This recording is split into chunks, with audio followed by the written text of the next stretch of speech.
దళితులపై దాడులు ఖండిస్తూ వామపక్ష నేతలు ఆందోళన బాటపట్టారు. గాజువాక 100 అడుగుల రోడ్డు వద్ద అంబేద్కర్ విగ్రహానికి పూలమాలలు వేసి దళితులపై దాడులు ఖండించాలని నినాదాలు చేస్తూ నిరసన కార్యక్రమాన్ని చేపట్టారు.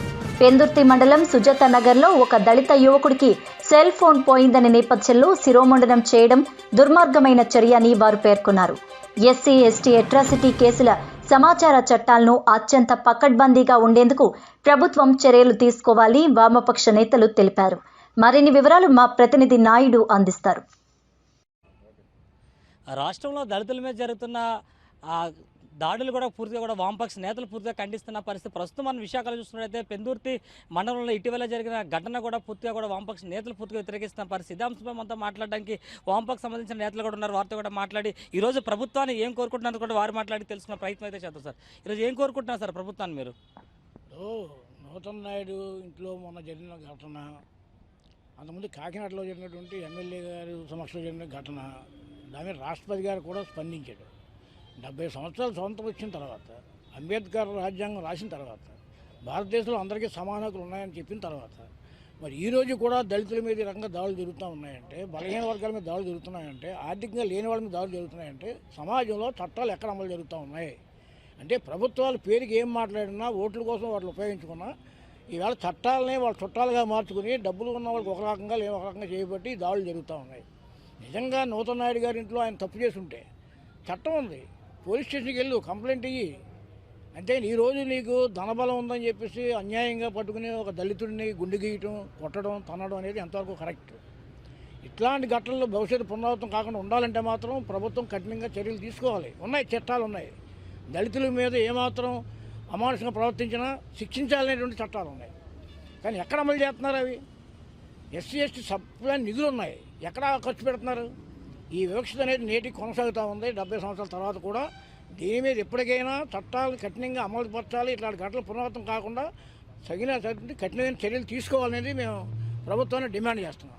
మీరు చెప్పండి సార్, ఇప్పటికే ఈ ఘటనకు సంబంధించి ఎవరైతే ఇందులో పాల్గొన్న వాళ్ళందరినీ కూడా అదుపులో తీసుకోవాలని చెప్పి పక్కన ప్రభుత్వం చెప్తుంది సార్. ఈరోజు మీరు ఏం అడదలుచుకున్నారు ప్రభుత్వాన్ని?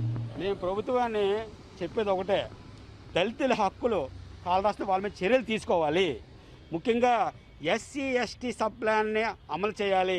ఎస్సీ ఎస్టీ అట్రాక్షన్ యాక్ట్ ఇమీడియట్గా అమలు చేయాలి. ఎస్సీ ఎస్టీ యాక్ట్ ఉంటే దాన్ని ఇమీడియట్గా నూతన్ నాయుడిని అరెస్ట్ చేయాలి. అలాగే ఇక్కడే కాదు, మన పెందుతులే కాదు, మన ఈస్ట్ గోదావరిలో కానీ, దేశవ్యాప్తంగా కానీ, ఉత్తరప్రదేశ్లో కానీ దళితుల మీద దాడులు విపరీతంగా పెరిగాయి. బీజేపీ ప్రభుత్వం అధికారంలో వచ్చిన తర్వాత దళితుల మీద దాడులు విపరీతంగా పెరిగాయి. ఈరోజు భారత రాజ్యాంగంలో ఏముంది? కులాలు మతాలు అతీతంగా రాజ్యాంగం ఉంది, లౌకిక రాజ్యం. అలాగే కులాల మతాలను ఏమైనా ఇబ్బంది పెడితే వాళ్ళ మీద చర్య తీసుకోవాలని రాజ్యాంగం ఉంది. అలాంటి దాదాసాహెబ్ అంబేద్కర్ రాసిన రాజ్యాంగాన్ని ఈరోజు నీరు కాస్తున్నారు. ఆ రాజ్యాంగంలో హక్కును కాపాడాలని సిపిఎం పార్టీకి డిమాండ్ చేస్తున్నాం. మీరు చెప్పండి సార్, ఇటువంటి ఘటనలు కూడా పునరావృతం కాకూడదు అంటే ప్రభుత్వాలు ఏ విధంగా ఉండాలంటారు? ఎటువంటి చట్టాలు తీసుకురావాలంటారు సార్? ఇప్పుడు దళితుల మీద జరిగే దాడులకు వ్యతిరేకంగా రాజ్యాంగం ఎన్నో హక్కులు కల్పించింది, చట్టాలు చేసింది. ఆ చట్టాలు సక్రమంగా అమలు జరగట్లేదు. వైసీపీ ప్రభుత్వం వచ్చి 14 నెలలు అవుతున్నా ఎస్సీ ఎస్టీ కమిషన్ ఇంతవరకు పునరుద్ధరించలేదు. అదేవిధంగా మానవ హక్కుల కమిషన్ను పునరుద్ధరించలేదు. అడిగే నాదుడు లేడు. కాబట్టి ఎస్సీ ఎస్టీ అట్రాసిటీ చట్టాన్ని అమలు చేయడం కోసం ఎస్సీ ఎస్టీ కమిషన్ను వెంటనే పునరుద్ధరించాలి. అదేవిధంగా విజిలెన్స్ అండ్ మానిటరీ కమిటీ సమావేశాలు ముఖ్యమంత్రి అధ్యక్షతన 6 మాసాలకు ఒకసారి జరగాలి. అదేవిధంగా కలెక్టర్ గారి అధ్యక్షతన 3 నెలలకు ఒకసారి జరగాలి. ఇది మండల స్థాయి నుంచి జరగాలి. అన్ని దళిత సంఘాలను అందులో ఇన్వాల్వ్ చేయాలి. కాబట్టి ఇవన్నీ జరిగిన రోజున తప్పనిసరిగా దళితుల మీద దాడులు జరగడానికి ఆస్కారం ఉండదు. ఒకవేళ జరిగినా వాటిని అరికట్టడానికి అందరం ముందుంటారు. కాబట్టి తప్పనిసరిగా అవి అరికట్టడానికి అవకాశం ఉంటుందని వెంటనే ఎస్సీ ఎస్టీ కమిషన్ను ఏర్పాటు చేయాలి.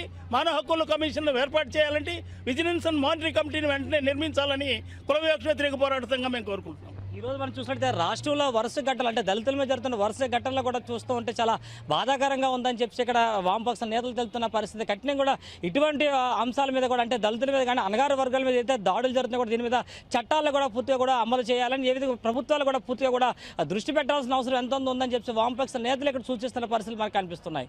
Video journalist Amit Naidu, spot 9 Visakha.